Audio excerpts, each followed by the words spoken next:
శ్రమలలో కన్నీటి బాధలలో నిన్నే కనుగొందును.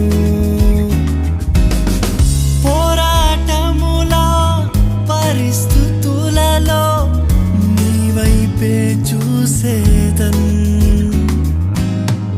శోధన శ్రమలలో